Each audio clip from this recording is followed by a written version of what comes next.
मुल्ला नाम है मेरे पास। बस सुनो भाई। हेलो मुल्ला नाम है। हाँ भाई, किसी को अच्छा लगे अच्छा, कोई मुसलमान हमारा खाना ना खाए, सीधी बात है।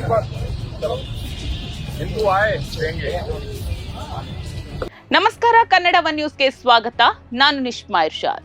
ಹಸಿದ ಹೊಟ್ಟೆಗೆ ಅನ್ನ ಕೊಡುವುದೇ ನಿಜವಾದ ಧರ್ಮ, ಅದೇ ದೈವತ್ವದ ಪರಮಾವಧಿ ಅಂತ ನಾವೆಲ್ಲರೂ ಕೂಡ ನಂಬಿದ್ದೇವೆ.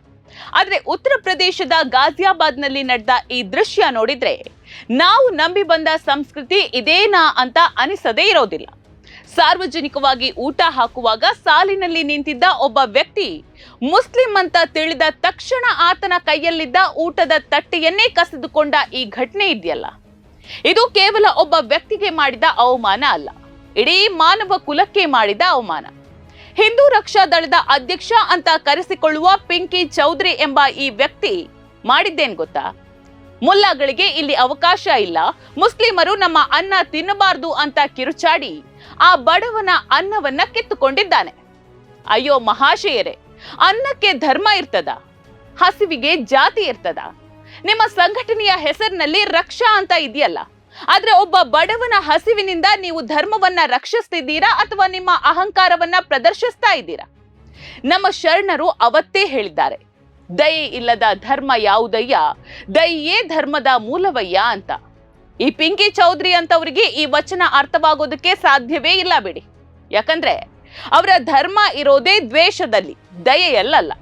ಒಬ್ಬ ವ್ಯಕ್ತಿ ಹಸಿದು ಬಂದಿದ್ದಾನೆ ಅಂದ್ರೆ ಆತನಿಗೆ ಬೇಕಿರೋದು ನಿಮ್ಮ ಧರ್ಮ ಜಾತಿಯ ಸರ್ಟಿಫಿಕೇಟ್ ಅಲ್ಲ ರೀ, ಬದಲಿಗೆ 2 ತುತ್ತು ಅನ್ನ ಮಾತ್ರ. ಅದನ್ನೂ ಕೊಡೋದಕ್ಕೆ ಸಾಧ್ಯವಾಗದಿದ್ರೆ ಸುಮ್ಮನಿದ್ ಬಿಡಿ.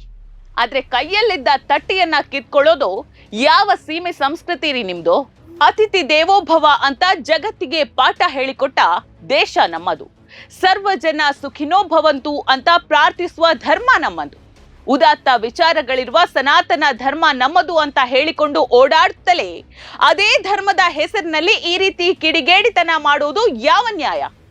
ಇಂಥವರಿಂದಲೇ ಇವತ್ತು ನಿಜವಾದ ಧರ್ಮನಿಷ್ಠ ಹಿಂದೂಗಳಿಗೆ ಕೆಟ್ಟ ಹೆಸರು ಬರುವಂತಾಗಿದೆ.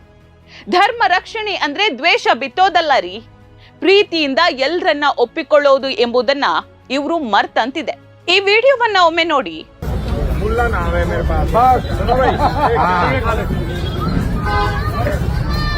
हेलो मुल्ला नाम है। हाँ भाई, किसी को अच्छा लगे अच्छा, कोई मुसलमान हमारा खाना ना खाए, सीधी बात है। चलो हिंदू आए देंगे। ಆತ ಅಲ್ಲಿಗೆ ಹೋಗಿದ್ದು ಯಾವುದೋ ಯುದ್ಧ ಮಾಡ್ಲಿಕ್ಕಲ್ಲ ಅಥವಾ ನಿಮ್ಮ ಧರ್ಮವನ್ನ ಕೆಡಿಸ್ಲಿಕ್ಕೂ ಅಲ್ಲ. ಆತನಿಗೆ ಹೊಟ್ಟೆ ಹಸಿವಾಗಿತ್ತು, ಊಟ ಸಿಗುತ್ತೆ ಎಂಬ ನಿರೀಕ್ಷೆ ಇತ್ತು. ಆತನಿಗೆ ಜಾತಿ ಧರ್ಮದ ಅಮಲು ಇರಲಿಲ್ಲ, ಕೇವಲ ಹಸಿವಿನ ಸಂಕಟ ಇತ್ತು. ಆದ್ರೆ ಈ ಪಿಂಕಿ ಚೌಧರಿ ಎಂಬ ವ್ಯಕ್ತಿಗೆ ಧರ್ಮದ ಅಮಲು ತಲೆಗೇರಿದೆ. ಆ ಅಮಲಿನಲ್ಲಿ ಒಬ್ಬ ಮನುಷ್ಯನ ಹಸಿವನ್ನೇ ಅವಮಾನಿಸಿರುವುದು ಅಕ್ಷಮ್ಯ ಅಪರಾಧ. ಬಡವನಿಗೆ ಒಂದು ಹೊತ್ತಿನ ಊಟ ನೀಡೋದಕ್ಕೆ ಮನಸ್ಸಿಲ್ಲದವರು ನಾವು ಹಿಂದೂ ರಾಷ್ಟ್ರ ಮಾಡ್ತೀವಿ ಅಂತ ಬೊಗಳೆ ಬಿಡೋದ್ರಲ್ಲಿ ಏನ್ ಅರ್ಥ ಇದೆ ಹೇಳಿ? ರಾಷ್ಟ್ರ ಕಟ್ಟಬೇಕಿರುವುದು ಮನುಷ್ಯರ ನಡುವೆ ಗೋಡೆ ಎತ್ತುವ ಮೂಲಕ ಅಲ್ಲ ಕಣ್ರಿ, ಪ್ರೀತಿಯ ಸೇತುವೆ ಕಟ್ಟುವುದರ ಮೂಲಕ, ಹಸಿದವನ ಅನ್ನ ಕಿತ್ತುಕೊಳ್ಳುವ ಮೂಲಕ ನೀವು ಧರ್ಮವನ್ನ ಮೇಲೆತ್ತುತ್ತಾ ಇಲ್ಲ, ಬದಲಾಗಿ ಪಾತಾಳಕ್ಕೆ ತಳ್ತಾ ಇದ್ದೀರಾ. ಇಂತಹ ಕೃತ್ಯಗಳು ಕೇವಲ ದ್ವೇಷವನ್ನ ಬೆಳೆಸ್ತದೆಯೇ ಹೊರತು ಭವ್ಯ ಭಾರತವನ್ನಲ್ಲ. ಅನ್ನದ ಮೇಲೆ ಯಾರಿಗಾದ್ರೂ ಅಧಿಕಾರ ಇದೆಯಾ ಹೇಳಿ? ಪ್ರಕೃತಿ ನೀಡುವ ಆಹಾರದ ಮೇಲೆ ಮನುಷ್ಯರು ಬೇಲಿ ಹಾಕೋದಕ್ಕೆ ಹೊರಟಿದ್ದಾರೆ. ಮುಲ್ಲಾಗಳಿಗೆ ಅನ್ನವಿಲ್ಲ ಅಂತ ಹೇಳುವ ಈ ವ್ಯಕ್ತಿಗೆ ಗೊತ್ತಿರ್ಲಿ, ರೈತ ಬೆಳೆದ ಬೆಳೆಗೆ ಯಾವುದೇ ಧರ್ಮ ಇರೋದಿಲ್ಲ ಅಂತ. ಭೂಮಿ ತಾಯಿ ಎಲ್ರಿಗೂ ಸಮಾನವಾಗಿ ಆಹಾರವನ್ನ ನೀಡ್ತಾಳೆ. ಆದ್ರೆ ಈ ಪಿಂಕಿ ಚೌಧರಿ ಎಂಬ ಮನುಷ್ಯ ಪ್ರಕೃತಿಯ ನಿಯಮಕ್ಕಿಂತ ತಾನೇ ದೊಡ್ಡವನು ಅನ್ನುವಂತೆ ವರ್ತಿಸ್ತಾ ಇದ್ದಾನೆ. ಹಸಿದವರಿಗೆ ಅನ್ನ ನಿರಾಕರಿಸುವುದು ದೇವರನ್ನ ನಿರಾಕರಿಸಿದಂತೆ ಎಂಬ ಕನಿಷ್ಠ ಜ್ಞಾನವೂ ಈ ವ್ಯಕ್ತಿಗೆ ಇಲ್ಲ. ಅಲ್ಲ ರೀ, ನೀವ್ ಯಾವ ಮುಖ ಇಟ್ಕೊಂಡು ಸನಾತನ ಧರ್ಮದ ಬಗ್ಗೆ ಮಾತನಾಡ್ತೀರಿ ಹೇಳಿ? ರಾಮಾಯಣದಲ್ಲಿ ಶಬರಿ ನೀಡಿದ ಎಂಜಲು ಹಣ್ಣನ್ನ ಪ್ರೀತಿಯಿಂದ ಸ್ವೀಕರಿಸಿದ ರಾಮನ ಸಂಸ್ಕೃತಿ ನಮ್ಮದು. ಬುದ್ಧ, ಬಸವಣ್ಣ, ವಿವೇಕಾನಂದರು ಕಲಿಸಿಕೊಟ್ಟ ಅಪ್ಪಟ ಮಾನವೀಯತೆಯ ನೆಲೆಗಟ್ಟು ನಮ್ಮದು. ಆದ್ರೆ ಪಿಂಕಿ ಚೌಧರಿ ಅವರೇ, ನಿಮ್ಮ ಈ ಕ್ರೌರ್ಯ ಯಾವ ಪುರಾಣದಲ್ಲಿದೆ? ನಿಮ್ಮ ಈ ದ್ವೇಷ ಯಾವ ವೇದದಲ್ಲಿದೆ? ಧರ್ಮದ ರಕ್ಷಣೆ ಅಂದ್ರೆ ಶಸ್ತ್ರ ಹಿಡಿಯೋದಲ್ಲ ಅಥವಾ ಬಡವನ ತಟ್ಟೆ ಕಸಿಯೋದಲ್ಲ ಕಣ್ರಿ. ಬದಲಾಗಿ ಸೋಲುತ್ತಿರುವವನಿಗೆ ಹೆಗಲಾಗೋದು. ನೀವು ಮಾಡ್ತಾ ಇರೋದು ಧರ್ಮ ರಕ್ಷಣೆಯಲ್ಲ, ಬದಲಾಗಿ ಧರ್ಮದ ಹೆಸರಿನಲ್ಲಿ ಅಧರ್ಮದ ತಾಂಡವ. ಈ ವಿಡಿಯೋದಲ್ಲಿ ಸುತ್ತಮುತ್ತ ಹಲವು ಯುವಕರು ಮತ್ತು ಮಕ್ಕಳಿದ್ದಾರೆ. ಅವರಿಗೆ ನೀವು ಏನ್ ಸಂದೇಶ ನೀಡ್ತಾ ಇದ್ದೀರಾ? ನಿಮ್ಮ ಎದುರು ಒಬ್ಬ ಮನುಷ್ಯ ಹಸಿದು ಬಿದ್ರೆ ಆತನ ಜಾತಿ ಕೇಳಿ ಊಟ ಕೊಡಿ ಅಂತ ಹೇಳ್ಕೊಡ್ತಿದ್ದೀರಾ ಹೇಗೆ? ಮುಂದಿನ ಪೀಳಿಗೆಯನ್ನ ನೀವು ಕ್ರೂರಗಳನ್ನಾಗಿ ಮಾಡ್ತಾ ಇದ್ದೀರಾ. ಒಬ್ಬ ಮುಗ್ಧ ಮಗುವಿನ ಮುಂದೆ ಇಂತಹ ದ್ವೇಷದ ವರ್ತನೆ ತೋರೋದು ಸಮಾಜಕ್ಕೆ ಮಾಡ್ತಿರುವ ಅತಿ ದೊಡ್ಡ ದ್ರೋಹ ಅಲ್ವಾ?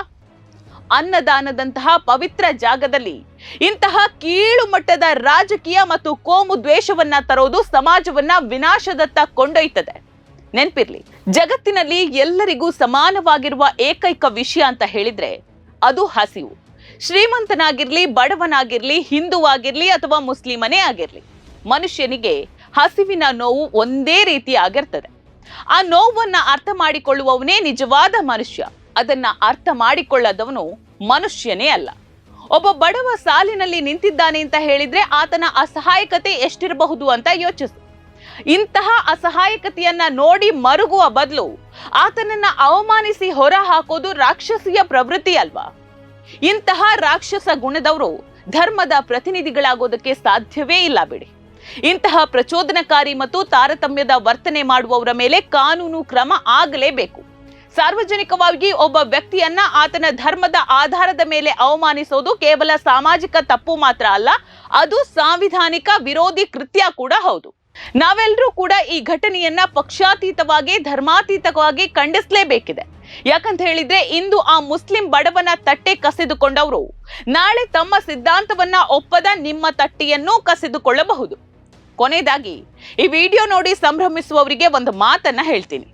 ದ್ವೇಷದಿಂದ ಯಾವುದನ್ನೂ ಕೂಡ ಕಟ್ಟೋದಕ್ಕೆ ಸಾಧ್ಯ ಇಲ್ಲ ರೀ. ಅಂದು ಬಸವಣ್ಣನವರು ಹೇಳಿದಂತೆ ಇವನಾರವ ಎನ್ನದೆ ಇವ ನಮ್ಮವ ಅಂತ ಬದುಕುವುದೇ ನಿಜವಾದ ಸಂಸ್ಕೃತಿ. ಪಿಂಕಿ ಚೌಧರಿ ಅಂತವರಿಂದ ದೂರ ಇದ್ಬಿಡಿ ದಯವಿಟ್ಟು. ಅವರು ಧರ್ಮದ ರಕ್ಷಕರಲ್ಲ, ಬದಲಾಗಿ ಧರ್ಮದ ಹೆಸರಿನಲ್ಲಿ ಬೇಳೆ ಬೇಯಿಸಿಕೊಳ್ಳುವಂತಹ ಒಬ್ಬ ವ್ಯಾಪಾರಿ ಅವರು. ಹಸಿದವನಿಗೆ ಒಂದು ತುತ್ತು ಅನ್ನ ನೀಡಿ ಮನುಷ್ಯತ್ವವನ್ನ ಉಳಿಸಿಕೊಳ್ಳೋದಕ್ಕೆ ಕಲ್ತ್ಕೊಳ್ಳಿ. ಅದೇ ನಾವು ಸಮಾಜಕ್ಕೆ ನೀಡುವಂತಹ ಅತಿ ದೊಡ್ಡ ಕೊಡುಗೆ. ನೋಡ್ತಾ ಇರಿ ಸಮ ಸಮಾಜಕ್ಕಾಗಿ ಕನ್ನಡ ಒನ್ ನ್ಯೂಸ್. ನಮಸ್ಕಾರ.